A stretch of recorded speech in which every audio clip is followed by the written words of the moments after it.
के chief national coordinator बनने के बाद आकाश आनंद की पहली परीक्षा बिहार विधानसभा चुनाव में होने वाली है। आकाश आनंद 26 जून को बिहार में पहली बार सभा करेंगे और संगठन की बैठकों में हिस्सा लेंगे। बसपा सुप्रीमो मायावती ने बिहार में अकेले चुनाव लड़ने का फैसला किया और सबकी निगाहें इस बात पर टिकी थी कि मायावती खुद चुनाव की कमान संभालेंगी या किसी और को यह जिम्मेदारी देंगी। छत्रपति शाहू जी महाराज की जयंती पर बिहार में आकाश की मौजूदगी को इस सवाल का जवाब माना जा रहा है। पार्टी सूत्रों के मुताबिक आकाश को बिहार चुनाव में प्रचार की जिम्मेदारी भी दी गई है।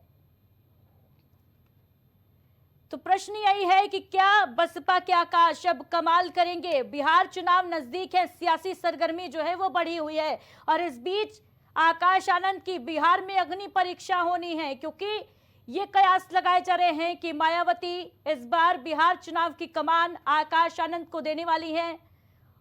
और चुनाव की डगर पर जाति का कितना असर होगा? बिहार का जाति समीकरण आपको बता रहे हैं। अति पिछड़ा वर्ग 36% लोग, पिछड़ा वर्ग के 27%, एससी 19%, सामान्य वर्ग के 15.52% और एसटी वर्ग के 1.6% लोग जो है वो बिहार में रहते हैं। और अगर मायावती की पार्टी की बात की जाए, बसपा की बात की जाए, जिसका फोकस जो होता है वो दलित होते हैं, एसटी 1.6% और अति पिछड़े वर्ग की अगर बात की जाए 36.1% अति पिछड़े वर्ग के लोग हैं।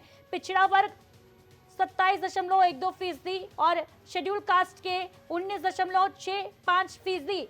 यानी पिछड़े, अति पिछड़े और एससी कैटेगरी को अगर शामिल किया जाए तो एक बहुत बड़ा आंकड़ा जो है वो देखने को मिलता है। और यही वजह है कि हर दल जो है वो इनको साधने में जुटा हुआ है। पिछड़े वर्ग की बात की जाए चाहे दलित वर्ग की बात की जाए, पीडीए की जो राजनीति है वो बिहार में भी देखने को मिल रही है। और अब बड़ा सवाल यह है कि बिहार में आकाश क्या कमाल करने वाले हैं।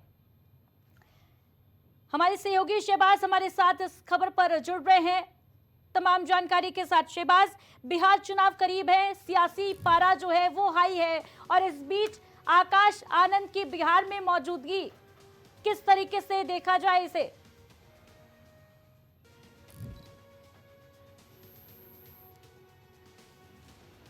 एक सेमीफाइनल के तौर पर देखी जा रही है, क्योंकि इसके बाद आकाश आनंद का कद क्या होगा पार्टी में, ये बिहार चुनाव जो है लगभग तय कर देगा। और बिहार की जो अग्नि परीक्षा है उसमें आकाश के सामने चुनौतियां जो है वो काफी बड़ी हैं। और क्योंकि अगर पिछले चुनाव पर अगर पिछले चुनाव की बात करें तो पिछला चुनाव जो रहा था वो बसपा के लिए ठीक नहीं रहा था। उसमें कुल मात्र एक ही विधायक जो है वो चुनकर आए थे, वो भी पार्टी के साथ छोड़ के जेडीयू में शामिल हो गए थे, मोहम्मद जमा खान, और जो आज नीतीश सरकार के मंत्रिमंडल में शामिल भी हैं और उस जेडीयू में वो उनकी सदस्यता ले चुके हैं। तो यानी कुल मिलाकर जो बसपा का एकमात्र विधायक थे भी, तो वो अब वहां पर शून्य हो चुकी है। और शून्य से शिखर तक का सफर अगर तय करना है तो पार्टी को मशक्कत काफी करनी पड़ेगी। लेकिन फिलहाल जिस तरीके की तैयारियां देखी जा रही हैं उसमें ये कहना जो है ठीक नहीं होगा कि बसपा जो है काफी मजबूती से वहां चुनाव लड़ रही, क्योंकि बसपा ने अभी न वहां कोई रैली शुरुआत की है, न कोई उसका रोड मैप तैयार किया है।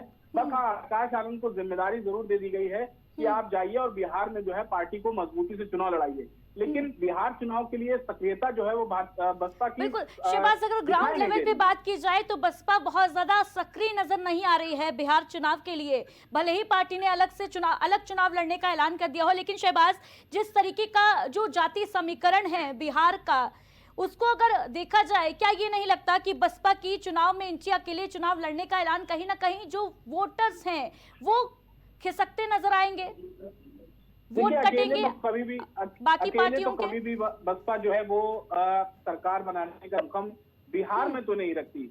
हाँ, ये बात जरूर है कि साल 2000 का जो वक्त था उसमें सबसे ज्यादा विधायक चुन के जरूर आए थे, लेकिन वो सारे विधायक जो चुन के आए वो आरजेडी में चले गए थे। उस वक्त जो है लालू यादव काफी सक्रिय रहते थे और लालू यादव के बताया जाता था कि उन्हीं की पार्टी से ही पूरी बिहार की राजनीति तय होती थी और लालू यादव एक छत्र जो है उनका राज चलता था। उसके बाद कहीं ना कहीं अगर बिहार की राजनीति में किसी ने कमाल किया है तो उनके बाद नीतीश कुमार एक बहुत बड़ा नाम है, पिछड़ों का एक बहुत बड़ा चेहरा है। और पिछड़ी जाति के जो लोग हैं वो बिहार में काफी बड़ी तादाद में माने जाते हैं। ऐसे में मायावती जो है वो अपनी राजनीतिक जमीन खोजने की कोशिश जरूर कर रही है, लेकिन वो कामयाब होती नजर नहीं आने वाली, क्योंकि बिहार में अगर बात करें तो पिछड़ों के कई ऐसे बड़े चेहरे मौजूद हैं। अगर वहां बात करें तो लोजपा पार्टी से खुद चिराग पासवान इस बार 243 सीटों पर जो है चुनाव लड़ते हुए नजर आ रहे हैं और एनडीए का हिस्सा भी हैं, और अगर वो एनडीए के हिस्से से अलग होकर 243 की सभी सीटों पर चुनाव लड़ते हैं तो वो भी खेल बिगाड़ेंगे। इन सब पार्टियों को अगर बात करें अदिति, तो ये कोई किंग मेकर नहीं, पार्टियां नहीं मानी जाती। ये सिर्फ बसपा को अगर टैग लगाए तो वोट कटुआ कहा जाता है उनको वहां पर, कि वोट काटने के लिए जो है ये पार्टियां वहां पर आती हैं। जी बिल्कुल शहबाज, मेरा प्रश्न भी यही था कि क्या बसपा जो है वो वोट काटने का काम करेगी अन्य दलों के लिए, क्योंकि एक दलित चेहरा तो मानी ही जाती है मायावती, और एक दलितों का जो है वोट वो भी 20% के करीब माना जाता है बिहार में। देखिए, मायावती अगर वहां चुनाव लड़ती है तो मायावती इस बार वोट अगर काटेंगी तो उससे अगर नुकसान किसी को होगा तो वो एनडीए का ही होगा, क्योंकि एनडीए के खेमे में अगर बात करें तो चिराग पासवान और जीतन राम मांझी दोनों ही हिस्सा हैं और दोनों ही दलित चेहरा हैं, और दलित वोटर्स में ही कहीं ना कहीं मायावती की खासी पैठ मानी जाती है। और अगर मायावती अगर ठीक ढंग से चुनाव लड़ती, मजबूती से चुनाव लड़ती है, और आकाश आनंद जिस तरीके से लोकसभा के चुनाव में बिल्कुल फायर होकर हर पार्टी को निशाना साधते हुए नजर आए थे, जब भारतीय जनता पार्टी को उन्होंने कहीं ना कहीं आड़े हाथों लेना शुरू किया था, उसके बाद पार्टी ने उन पर लगाम लगाई थी और कोऑर्डिनेटर पद का जो है उनसे सारी तरीके की जो उनको जो शक्तियां दे रखी थी पार्टी ने वो सारी छीन ली गई थी। उसके बाद उनको जो है एकदम नदारद कर दिया गया था पार्टी से, और ठीक वही हाल वहां पर भी होने वाला है। अगर बसपा को वहां राजनीतिक जमीन खोजनी है तो उनको भारतीय जनता पार्टी और एनडीए को आड़े हाथों लेना पड़ेगा, यानी एनडीए को निशाना साधना पड़ेगा और खुलकर वहां बैटिंग करनी पड़ेगी। अब बसपा भाजपा या एनडीए के सामने किस तरीके से खुलकर बैटिंग करती है ये देखने वाली बात होगी।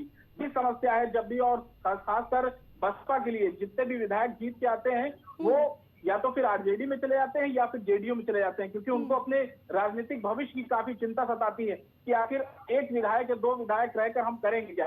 अगर बात पिछले चुनाव बात करें, यही ठीक एआईएमआईएम के साथ भी था। वो छह विधायक जीत के आए थे और इनका जो एकमात्र विधायक जीता था उसने जो है जेडीयू का दामन थाम लिया था, और अब आज जो है मंत्रिमंडल का हिस्सा बने हुए हैं। तो विधायकों को भी पता है कि आखिर किसके साथ जाने में हमें फायदा है। जो सीट मोहम्मद जमा खान ने जीती थी वो काफी अहम सीट मानी जा रही थी, और काफी देखा जाए तो जो सीट वो जीत कर आए थे इसी कारण उनको जो है जेडीयू ने अपने पाले में लिया, और अपने पाले में लेने के बाद उनको मंत्रिमंडल में जगह बनाई, क्योंकि मोहम्मद जमा खान एक बड़ा चेहरा है, बहुत बड़ा नाम माने जाते हैं बिहार की राजनीति में। तो इस वजह से उनको जेडीयू ने अपने हाथ में लेकर कहीं ना कहीं उनको मंत्रिमंडल में जगह भी दी। फिलहाल देखना। बिल्कुल शहबाज, लेकिन चुनाव करीब है बिहार के, ये बताया जा रहा है कि अक्टूबर में चुनाव हो सकते हैं। ऐसे में अभी तक कोई हलचल, सियासी हलचल की अगर बात की जाए तो बसपा की तरफ से, मायावती की तरफ से या खुद आकाश आनंद की तरफ से कोई ऐसा काम नहीं किया जा रहा जमीनी स्तर पर कि ये माना जाए कि बसपा जो है एक बहुत सक्रिय पार्टी के तौर पर बिहार में चुनावी जमीन अपनी तलाशने में जुटी है। ऐसे में क्या ये नहीं लगता शहबाज की इस बार एक बार फिर मायावती की जमानत जो है जब्त होने वाली है बिहार विधानसभा चुनाव में? जो नतीजे पहले भी मायावती ने कहीं ना कहीं बीते चुनाव में भी देखे हैं कि पार्टी के कैंडिडेट जो है लगभग कई सीटों पर उन्होंने अपने कैंडिडेट खड़े किए थे, लेकिन आधे से ज्यादा की जमानत कहीं ना कहीं जब्त होती नजर आई थी।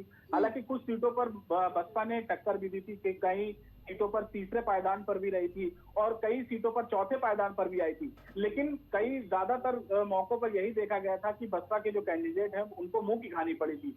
सवाल यही है कि वहां का संगठन जो है वो पूरी तरीके से निष्क्रिय नजर आ रहा है, कैडर जो है वहां मजबूत नहीं है। किस तरीके से पार्टी की जो पूरी तैयारी है, क्योंकि देखिए इससे इतर अगर कांग्रेस की बात करें तो कांग्रेस ने पूरे अपने संगठन में बदलाव कर दिया, पिछला चेहरे को लाकर बैठा दिया गया है। तो पूरी तरीके से कांग्रेस यानी कि राहुल गांधी जिस तरीके से तैयारी करते हुए अपना चल रहे हैं वो बहुत बड़ी अहम बात है। और आधी आबादी की बात करें, क्योंकि एक आधी आबादी जिसको नीतीश कुमार अपने साथ हमेशा लेकर चलते हैं और यही उनकी बहुत बड़ी जीत भी रही है। पिछले कई विधानसभा चुनाव की बात करें, महिलाओं का एक झुकाव जो है वो नीतीश के साथ रहता है, इसीलिए राहुल गांधी ने एक बहुत बड़ा कार्ड जो है वो आधी आबादी को टारगेट करते हुए खेला भी है कि 2500 रुपए हम महिलाओं को देंगे हर महीने। और ये हाल फिलहाल के दिनों में ही, बीते कुछ दिनों पहले ही राहुल गांधी जब बिहार गए थे, और राहुल गांधी ने इस साल ही करीब 3 से 4 दौरे कर दिए हैं अदिति। तो कांग्रेस का आप समझिए और कांग्रेस किस तरीके से काम कर रही है। और उधर अगर बसपा की बात करें तो बसपा मुझे नहीं लगता बहुत मजबूती से चुनाव लड़ेगी, क्योंकि मायावती को पता है अगर हमको मजबूती से चुनाव लड़ना है तो हमको भाजपा पर निशाना साधना होगा, और भाजपा पर निशाना कितना साध पाती है ये देखने वाली बात होगी। ठीक, बिल्कुल शहबाज, तमाम जानकारी के लिए बहुत बहुत शुक्रिया आपका।